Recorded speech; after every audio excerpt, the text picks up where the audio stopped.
respected teachers and dear friends. I would like to thank you to give me such an incredible chance to talk in front of you on the occasion of Republic Day.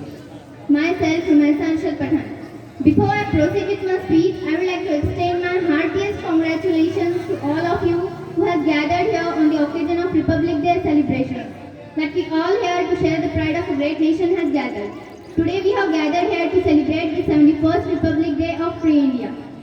Our country India got freedom on 15th August 1947 and then on 26th of January 1950 our constitution came into force. Our constitution is written by Dr. Babasaheb Ambedkar. He is known as the father of our constitution. Father of our constitution has struggled for 2 years, 11 months and 18 days for building our constitution.